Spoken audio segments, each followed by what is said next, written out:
Marblehead, Massachusetts, played an integral role in the start of the Continental Navy. Richard Cavallari, Shutterstock. The tiny seaside town that played a big role in the birth of the U.S. Navy. Marblehead, Massachusetts, may be quiet now, but 250 years ago this sleepy town along the North Shore helped make history. It's soothingly quiet now, but Marblehead's picture-perfect horseshoe harbor was once bustling with fishing schooners and merchant trading vessels. But in the fall of 1775, this petite harbor on Boston's North Shore played an integral role in the start of the United States Navy, which celebrates its 250th birthday this fall.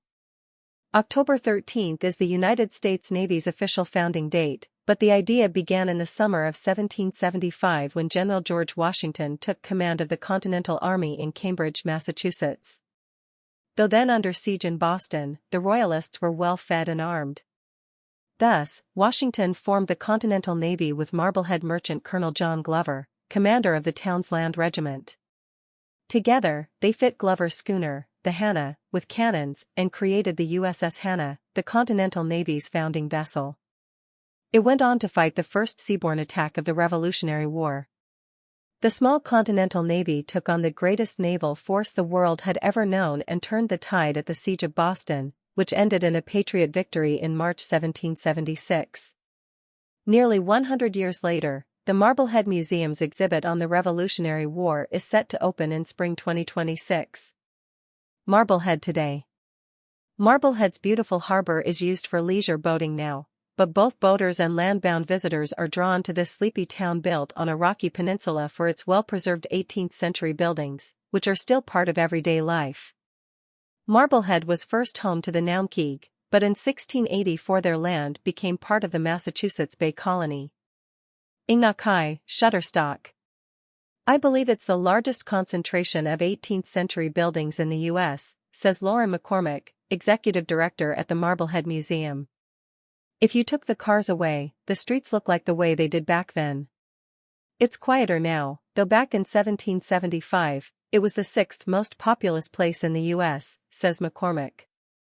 It was an urban environment with lots of businesses supporting the maritime trade. What to do? Marblehead's storied streets and shoreline make for delightful strolling. Old Burial Hill dates to 1638 and is one of New England's oldest graveyards.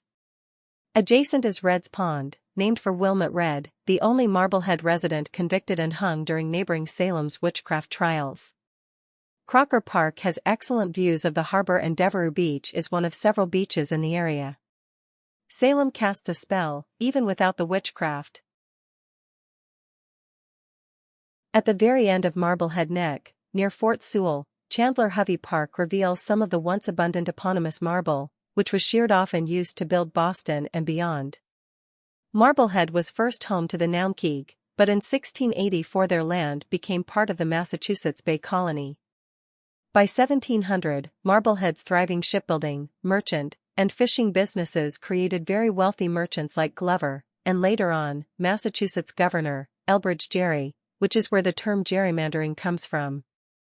No Marblehead merchant was more wealthy than Colonel Jeremiah Lee, who built his flagship home on Washington Street in 1768.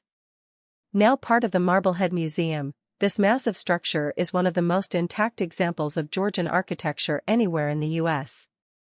The Grand Hall's wide plank mahogany flooring, matching commanding staircase, and hand-painted bespoke wallpaper imported from England, are much as Lee left them. It's the only home left in the country to have intact, hand-painted, made-to-measure wallpaper like this, says McCormick. Stepping into the home now, it's just as Lee would have seen it. The Marblehead Museum also oversees the Civil War and Grand Army of the Republic exhibit in the 1727 built Old Town House, and the gallery space on Washington Street housing primitive folk artist J.O.J. Frost's paintings. Frost was born on Marblehead's Front Street in 1852 and after retirement began painting scenes of the town's daily life. Frost tried to document his memories and stories older people had told him, says McCormick. He used house paints on wood board, which has meant the paintings maintain their vibrancy of color. They really haven't aged. Another place to view history is Abbott Hall. Built in 1876 and listed on the National Register of Historic Places, the Marblehead Historical Commission oversees many town treasures here, including the Maritime Museum and the deed signed between the Europeans and the Naumkeag. One of Abbott Hall's most popular artifacts is Ohio artist Archibald McNeil Willard's The Spirit of '76, a large-scale romanticized painting depicting the Revolution 100 years earlier. This historic inn is located where the Revolutionary War began. Where to stay and eat. In 18th-century Marblehead, one of the most popular local dishes was Lucretia Brown's Joe Froggers, a large, soft pancake-like cookie made from flour, lard, molasses, spices, and rum. Lucretia and her husband, Joe, were born into slavery, but freed when it became illegal to own the children of slaves. The couple ran Black Joe's Tavern on Gingerbread Hill, where they sold Joe Froggers. Local sailors would take them to sea, as they would keep well. Lucretia's Joe Froggers is one of the few markers of African American life in 18th-century Marblehead, and the recipe is, for a taste of latter-day local life, stop in at the Barnacle, a casual seafood restaurant and bar built atop a rock outcrop overlooking the harbor. The rear deck has marvelous water views, and the small street-side outdoor bar, accessed by careful navigation over exposed rock, is the perfect perch to watch over town life. The Hotel Marblehead is set in a renovated Victorian Gothic former home on Pleasant Street, about 1.5 miles from downtown.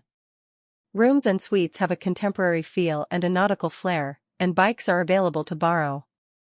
The Harbor Light Inn is a favorite for its central location on Washington Street. It has a small pool and a tavern serving drinks and casual bites. Lobster rolls and baklava ice cream, these are the dishes taking Boston by storm. Linda Laban is a freelance writer covering arts and travel, and thousands of miles, all with her trusty sidekick Winnie the cat by her side.